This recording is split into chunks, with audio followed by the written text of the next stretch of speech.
તાળીઓથી વધાવીએ.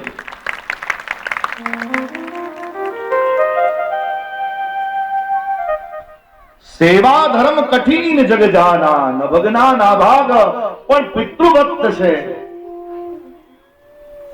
એવા પિતૃભક્તના ભાગ.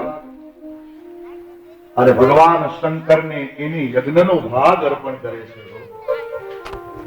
આજ પણ આપણા આંગણે કોઈ પણ સત્કર્મ થાય ને ત્યારે સત્કર્મની શોભા છે. વિદ્વાન મહાપુરુષો આપણી કથામાં આવતા હોય એ બધાની તાળીઓથી વધાવીએ. વ્યાસપીઠ આપ સર્વનું સ્વાગત કરે છે. વ્યાસપીઠ આપ સર્વને વંદન કરે. તમારી તાળી બહુ ધીમી પડે છે. આજે ક્યાં ટાટ છે અત્યારે? પાડો. વ્યાસાય પછી મેવા લેવાની વાત છે ને એટલે સેવા આખી ખરડાઈ જાય છે. સેવા કરીએ તો મેવા મળે. મેવા માટે સેવા નહીં. મહાપ્રભુજીએ આખો ગ્રંથ આપ્યો છે સેવા ફલમ. બહુ સુંદર વાત. સેવા ફલમ સર્વદા સર્વ ભાવેન ભજનિયો વ્રજાધિપ.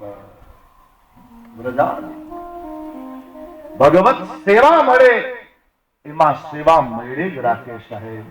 એના સિવાય જગતમાં બીજું કંઈ જોતું નથી.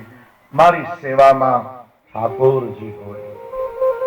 તમે ઠાકોરજીની સેવા કરો અને એ સમયે કોઈ નાનો તો તમારી સેવા અધૂરી છે. પણ એ સમયે નાના એવા બાળકને ગોદમાં બેસાડી એના માથે વાત્સલ્યથી હાથ મૂકીને કહો કે તું તો શ્રી કૃષ્ણ છે, એ જ સમયે તમારી સેવા સફળ થઈ જાય છે. તું જ બાલકૃષ્ણ છે. આપણે શું કરીએ? સેવા કરીએ. છોકરાઓ એ આને લઈ જાઓ, આગો કરો. જેને નાના એવા સ્વરૂપમાં ભગવાન દેખાય છે એને બધે ભગવાનના દર્શન થાય છે.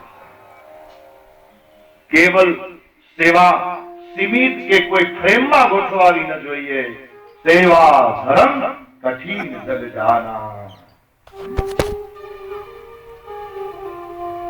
એક ભાઈ કહેતા હતા કે ગામમાં જેટલા મંદિર છે એ બધાય મંદિરે હું દર્શન કરવા જાઉં. એ બધાય મંદિરે દર્શન કરવા જાય પણ ઘરે આવે ને પછી પોતાની માને પોતે જેમ તેમ બોલે.